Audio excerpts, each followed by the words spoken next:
2020년 봄, 신종 감염병이 전 세계를 공포로 몰아넣었습니다. 정체불명의 바이러스.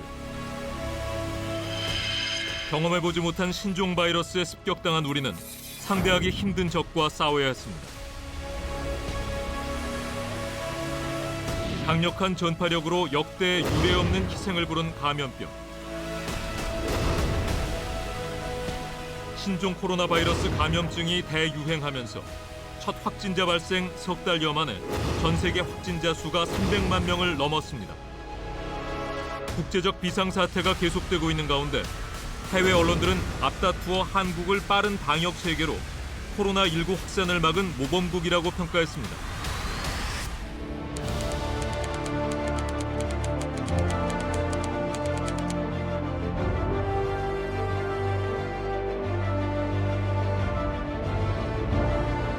세계는 한국의 코로나19 진단 검사 능력에 주목했습니다. 코로나19 바이러스와의 전쟁에서 우리의 진단 기술이 빛을 발했기 때문입니다. 매번 도전이라고 생각을 하고 진단이라는 것 자체가 사실은 모든 감염병의 시작이라고 생각을 합니다.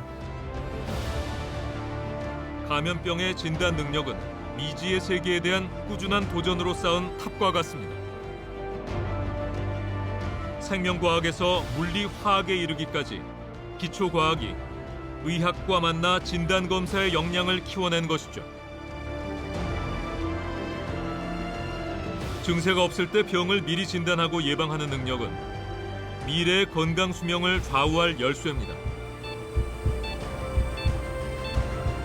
점점 첨단화하고 있는 의료 현장에서 활용되고 있는 진단과학을 만납니다.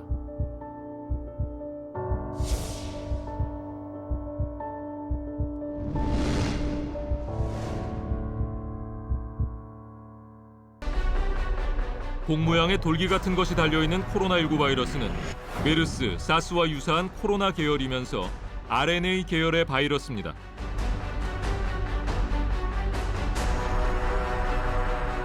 표면에 돌기처럼 생긴 단백질과 유전 정보를 가진 핵산으로 이루어진 단순한 구조인데 변이가 끊임없이 일어나는 바이러스입니다.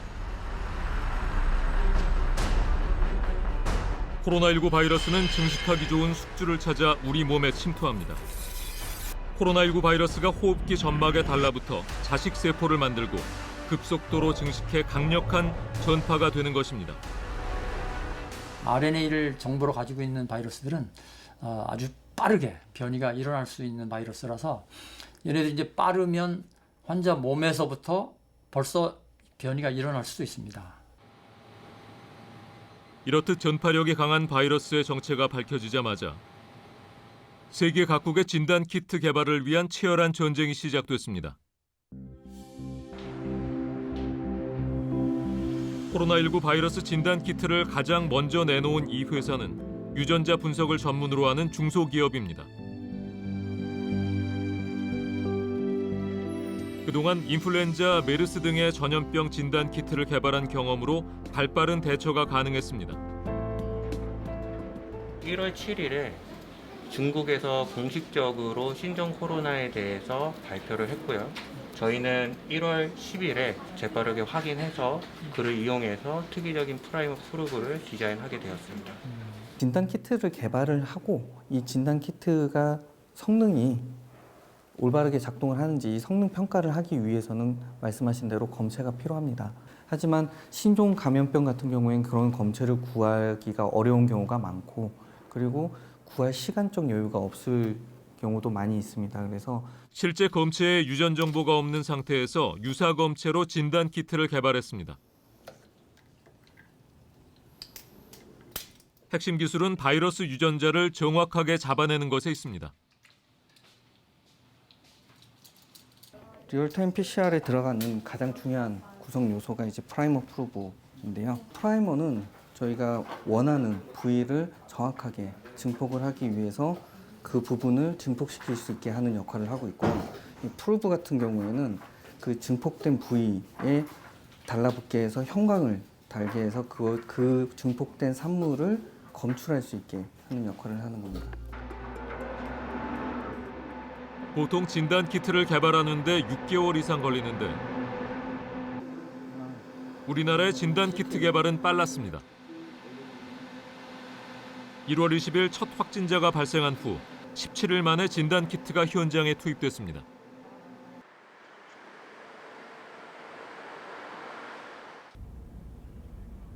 국립암센터 예방의학과의 김호란 교수는 빠른 진단 검사를 가능하게 한 신의 한 수는 정부와 민간 기업, 의료기관이 신속하게 대책을 마련한 데 있다고 말합니다. 유증상자는 물론 의심 환자까지 전수조사를 해서 많은 수의 확진자를 가려냈고 방역의 첫 관문을 통과할 수 있었는데 메르스 때의 경험 때문입니다. 지난 2015년 사우디아라비아에서 시작된 중동호흡기 증후군 메르스. 낙타에서 유입된 이 감염병을 우리나라는 초기에 막지 못했습니다. 병원 내에서 집단 감염이 일어나 치사율이 무려 20%가 넘었습니다. 방역 당국도 당시 초기 대응에 미흡했던 걸 시인했습니다. 메르스 때 그렇게 검사가 밀렸는데도 불구하고 검사를 할 수 있는 많은 여력을 갖고 있는 민간 의료기관이 검사를 못했거든요. 그 이유는 진단 시약이 없어서입니다. 질병관리본부에서도 이런 사태의 문제점을 알고 긴급 사용 승인 제도라는 걸 2017년에 만듭니다. 메르스 때 뼈아픈 반성으로 긴급 사용 승인 제도가 마련됐고 그 결과 진단 키트의 빠른 개발과 빠른 허가가 이루어진 겁니다.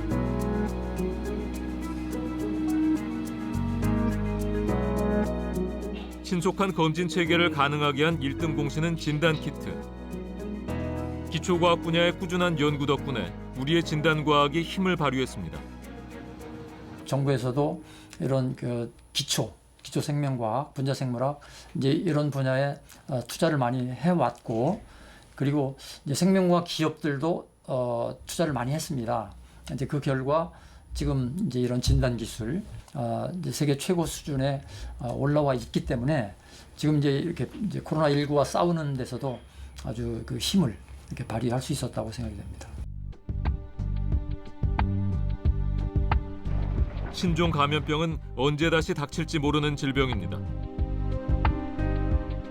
진단 키트가 감염 확산을 막는 중요한 열쇠였듯이 모든 질병은 조기에 발견할수록 예방이 가능합니다. 진단과학이 그 길을 열어가고 있습니다. 소아심장 전문의인 송미경 교수는 어린아이의 복잡기형 심장을 볼 때마다 고민이 깊어집니다. 심장 자체가 그 3차원적인 구조를 가지고 있고 이 만들어질 때부터 이미 이렇게 꼬이고 돌아가고 뭐 이런 모양을 통해서 이 심장이 만들어지는데 여기에 선천성 심장병까지 있으면 사실은 그 구조가 상당히 더 복잡해지고 원래 심장의 3차원적 구조를 보다 확실하게 볼 수 있는 첨단 의료 기술을 개발하는 곳. 송 교수는 이 회사와 임상 연구를 진행하고 있습니다. 아기의 심장을 찍은 영상 자료를 보내면 정확하게 수술해야 할 부위를 볼 수 있도록 인공지능이 아기의 심장을 그대로 모델링해 줍니다. 어떤 특정 병변, 질환 부위까지 다른 색깔로 이렇게 모델링을 해주거나 분리를 해주면은 결국 그런 여러 가지 각각의 자료들이 실제로 저장이 되고 처리가 되면서 굉장히 빠른 시간 안에 정교하게 다양한 3D 기술로 보여드릴 수가 있게 되는 것입니다. 이 회사는 지난 5년간 500여 건의 환자 맞춤 3D 모형을 제작해 첨단 의료 기술력을 인정받고 있습니다. 수술 계획을 세울 때도 아픈 심장을 실물처럼 보기 때문에 상상으로 그려보는 것보다 훨씬 명확해졌습니다. 알비를 째가 여기를 째서 이렇게 해서 여기를 째야 돼요. 왜냐하면 보통 우리가 이쪽으로 들어가면 심장이 돌아갔기 때문에 네. 이 접근이 에이트리움 콤프를 통해서 그 이제 서로 의료진끼리 대화를 나누면서 이제 저희들이 그걸 이제 3차원적으로 저희들이 이제 머릿속에서 구상하는 거죠. 어디에 뭐가 있고 어디쯤 있고 이제 어떻게 수술을 어떻게 해야 되겠구나. 이제 수술하는 입장에서는 좀 아쉬운 점이 항상 있어요. 지금 여기 빨간색이 대동맥이고 파란색이 폐동맥이에요. 근데 이 두 개가 다 같이 이 우심실에서 지금 기시를 하고 있는 거예요. 사실 작기 때문에 이거를 조금 큰 도관을 대가지고 이준희 아빠의 마음도 한결 놓입니다.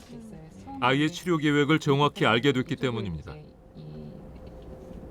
칼집을 넣어가지고 그림으로 봤을 때보다 이렇게 이제 3D 모형으로 해서 접하니까 이해도 많이 되고 향후에 이제 발전이 더 되다 보면은 심장 관련해서 문제가 있는 애들한테 도움이 많이 될 것 같습니다. 예전에는 심장을 실제로 보기 위해선 부검이 필요했습니다.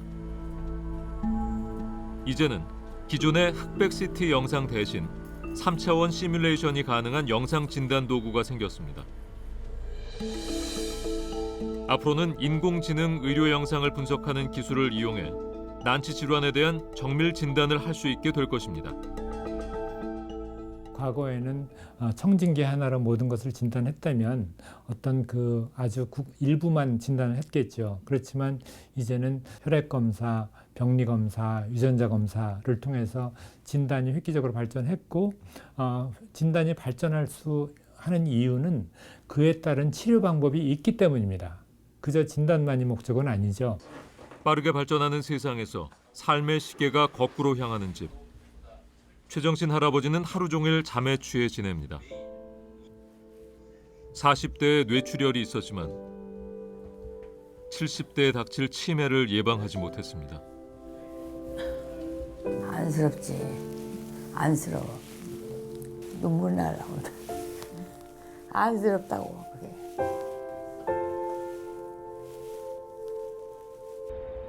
어떻게 하면 치매를 조기 진단해 고통을 줄일 수 있을까? 치매 조기 예측 기술을 연구 중인 조선대학교. 두려운 마음으로 찾아온 연구 대상자들은 7가지 복합 진단 검사를 받습니다. 유전자 검사를 비롯해 알츠하이머성 치매의 주요 지표인 아밀로이드 축적도를 검사합니다.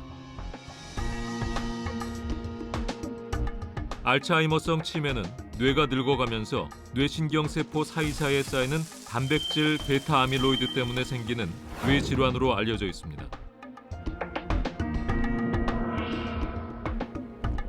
무엇보다 정상인 1000여 명의 뇌 영상 자료를 토대로 뇌 표준 지도를 만든 것이 큰 성과 중의 하나입니다.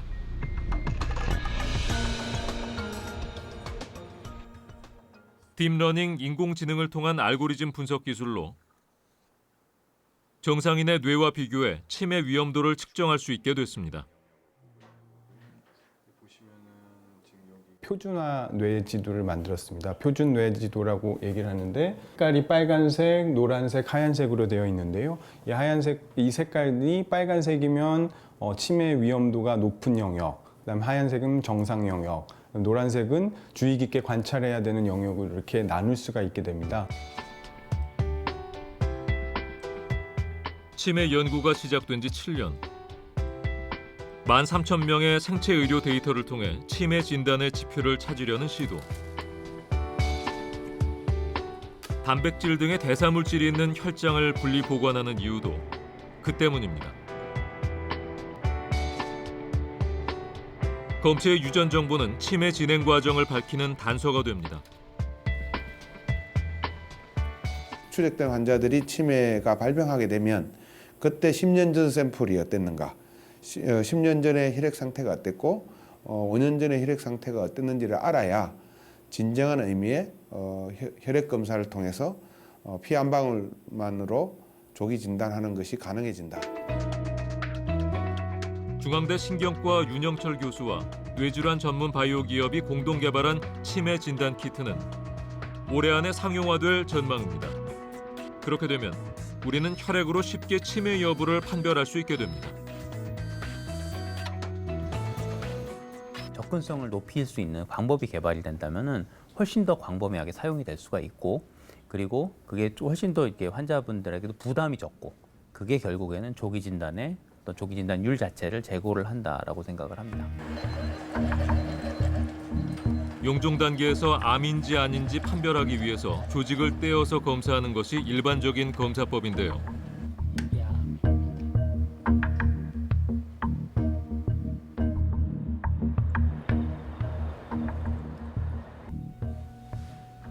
조직을 떼지 않고 빠른 시간 안에 생체 내에서 암을 진단할 수는 없을까? 오래전부터 그 질문에 해답을 찾아온 노학자 조봉래 교수.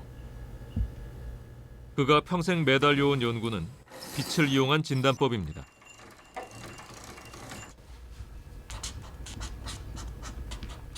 눈에 보이는 것이 전부가 아니다.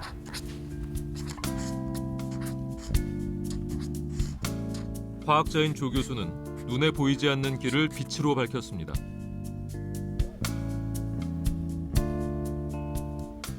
그러니까 우리 눈은 가시광선 영역의 빛만 관찰할 수 있으니까 우리 눈에 안 보인다고 해도 없는 것이 아니에요. 그것을 볼 수 있게 만들어주면 우리가 기계적으로 그걸 관찰할 수가 있습니다.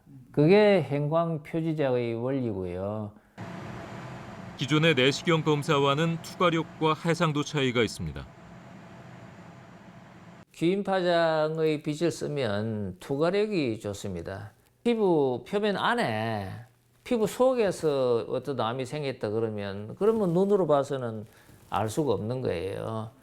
그때는 투과력이 좋은 빛을 사용해서 깊은 곳을 때려줘야 거기서 나오는 빛을 관찰을 해야 이제 암을 진단을 할 수 있겠죠.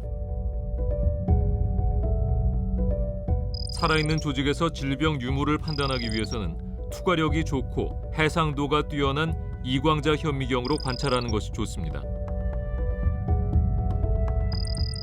이때 빛을 쪼이면서 이광자 형광 표지 물질을 분사해 암을 진단하는 원리입니다.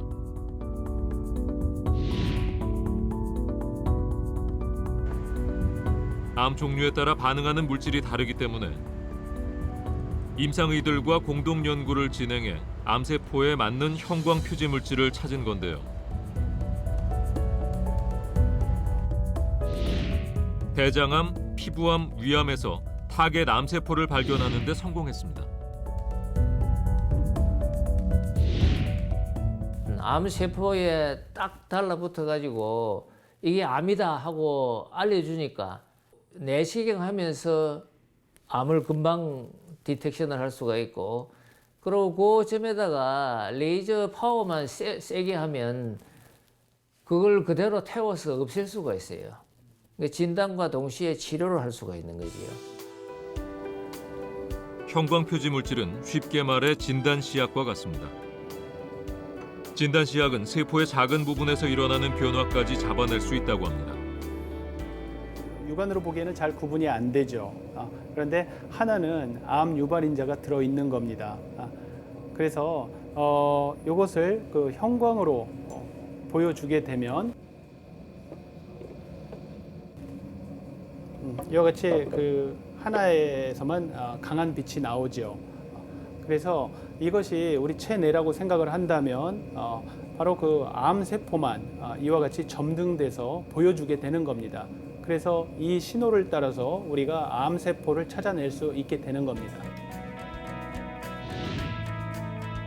암의 유무를 판단하는 형광 표지 물질은 색의 변화에 따라 이제는 암의 진행 정도까지 측정할 수 있는 수준까지 왔다고 합니다.